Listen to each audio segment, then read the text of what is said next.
다음은 용혜인 위원님 질의해 주십시오. 네, 참 다사다난했던 임기 1년 6개월이었는데요. 김현숙 장관께서는 여성가족부를 지난 1년 6개월 동안 본인이 좀 잘 운영해왔다, 이끌어왔다 이렇게 평가하십니까? 그 의원님이 보시기에 그다음에 국민 눈높이에 저희가 잼버리의 운영 초기에 애로사항도 있었기 때문에 부족한 부분이 있었다는 부분은 인정하지만 저로서는 최선을 다했다라고 말씀드릴 수 있습니다. 네, 지난 1년 6개월 동안 사실 여가부 폐지에만 몰두를 하다가 그 장관께서 직접 한 약속도 말도 지키지 못하고 여가부의 기능 자체가 약화되어 왔다라고 보는데요. 이 장관님께서 하신 약속들이 어떻게 무력화되었는지 좀 살펴보겠습니다. 작년 권익증진정책 소통 간담회에서 5대 폭력 피해자 지원 강화를 국정과제로 추진하고 있는 만큼 피해자 지원 강화하겠다라고 말씀을 하셨어요. 그런데 김현숙 장관이 폐허로 만든 내년도 여성폭력 피해자 지원 예산입니다. 성폭력 피해자들 의료비, 피해 회복 프로그램 같은 구조 지원 예산에서부터 피해자들 지원하는 상담소 쉼터 예산, 그리고 여성폭력 예방 교육, 홍보 예산까지 모조리 다 삭감됐습니다. 전액 삭감도 저만치 많아요. 저는 도대체 여성가족부가 이거 다 안 하면 뭘 하는 부처인가라는 생각이 드는데요. 앞에서는 약자와의 동행 5대 폭력 근절을 외치고 뒤에서는 예산 삭감을 하는 겁니다. 여성폭력에 단호하게 맞서 싸우고 피해자들의 존엄을 지키는 게 여가부의 존재 이유 아닙니까, 장관님? 저희는 그렇게 하고 있습니다. 그렇게 예산은 거짓말을 하지 않습니다, 장관님. 네, 그렇게 다 하고 있다라고 당당하게 말씀하실 수 없는 예산을 제출을 하셨고요. 디지털 성범죄 예방, 성매매, 인신매매 예산 다 삭감된 거 보시면서도 그렇게 말씀하시니까 굉장히 당혹스럽습니다. 이뿐만이 아닙니다. 그리고 중앙부처 중에 유일한 청소년 정책 중후부처가 청소년 정책도 쑥대밭으로 만들고 있습니다. 장관님, 올해 1호 약속 무엇인지 기억하시나요? 보호입니다. 고위기 청소년 마음건강 돌보겠다 얘기하지 않으셨나요? 그러니까 보호요. 청소년 네. 보호. 네. 정확히 고위기 청소년 마음 건강 돌보겠다라고 약속을 하셨죠. 네, 본인의 1호 약속이니까 좀 잘 기억을 하시면 좋을 텐데 정작 밤낮으로 자살과 자해 시도를 하는 청소년들을 살리기 위해서 고군분투하는 현장의 청소년 복지 상담사들, 보건복지부 상담사들보다 많게는 100만 원 적은 인건비를 받으면서 열악한 업무 환경에서 일하고 있습니다.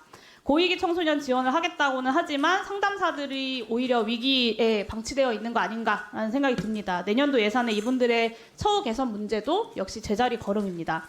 고위기 청소년들을 가장 일선에서 살리고 있는 상담사들의 처우를 개선하는 게 장관님께서 하시는 약속을 지키는 일이고 말로만 말고 예산으로 보여주는 게 장관으로서 책임지는 자세라는 점 말씀드리고요. 그리고 청정동행 2호 약속이라고 지난 6월에 코로나19로 위축된 청소년이 다양한 활동을 체험하도록 하겠다라고 말씀하셨어요. 그런데 2024년 청소년 활동 예산, 참여 예산 전액 삭감하고 방과 후 활동 지원도 삭감했습니다. 약속한 지 4개월도 안 돼서 관련 예산이 삭감된 거예요. 약속과 행동이 좀 너무 다르신 거 아닙니까? 저희는 활동을 좀 더 효율적으로 할 생각입니다.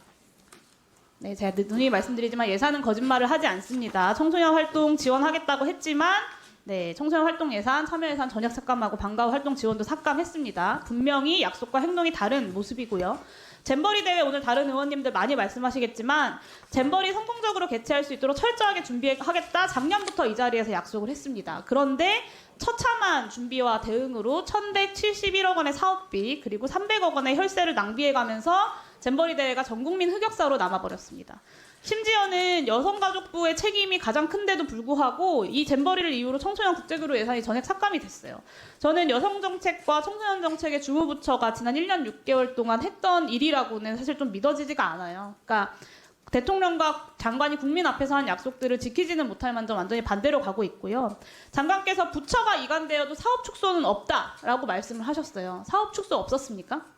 이관해도 저희의 기능에 대해서는 전혀 문제가 없다고 말씀드렸습니다. 사업 축소가 없다는 말씀 드린 적은 없습니다. 기능의 사업 축소는 할 수 있지만 기능의 축소는 없다라는 말씀을 하시는 거예요? 기능은 어떻게 사업을 잘 효율적으로 편제하느냐에 달려있다고 생각합니다. 네, 부처가 이관되지도 않았는데 벌써 이미 피해자 지원 축소되고 청소년 정책 실종되고 있습니다. 김현수 장관의 공언이 거짓이었다는 것이 드러나고 있고요. 장관께서 9월 12일에 사표 내셨죠? 그건 특정해서 말씀드리기 곤란합니다. 왜요? 그 언론통에 다 보도된 건데? 그냥 저는 제가 사의를 표명했다는 말씀만 드리도록 하겠습니다. 참 납득하기가 어렵네요. 국회에 대해서 답변하는 태도가 정말 실망스럽습니다.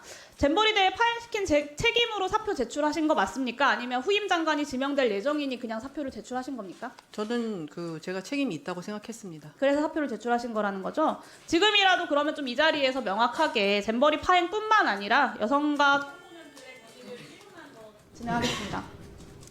권익을 지켜야 할 부처의 장으로서 좀 실패했다, 부족했다 인정하시고 대통령에게 다시 한번 사퇴 의사 밝히시겠습니까? 저는 임명권자의 어떤 권한에 대해서 말씀드리기는 어렵고요. 제가 이 자리에 있는 동안은 최선을 다해서 일하겠다는 말씀을 다시 한번 드리겠습니다. 본인의 사의를 표명하시겠냐고 여쭙습니다. 임명권자의 판단은 임명권자의 판단이고요. 본인의 판단을 여쭙는 저는 겁니다. 이미 사의를 표명했고 그 사의에 대해서 어떻게 판단하실지는 임명권자의 권한이고 저는 제가 이 자리에 있는 동안은 최선을 다하겠다는 말씀을 드리겠습니다. 네, 다시 책임에 대한 사퇴 의사를 표명하겠다 이런 이야기를 하지는 않으셨는데 본인이 사표까지 내셨으면서 어영부영 다시 돌아와서 여성가족부 관련된 그 여성가족부의 예산들 다 이렇게 사업들 다 망가뜨리고 있는데 그냥 직을 유지하면서 월급만 꼬박꼬박 받아가는 장관을 어떤 국민도 저는 용납하지 못할 거라고 생각합니다. 의지도 능력도 없으면 이제는 물러나는 것이 국민에 대한 도리라고 생각합니다. 이상입니다. 네, 수고하셨습니다. 저 좀 답변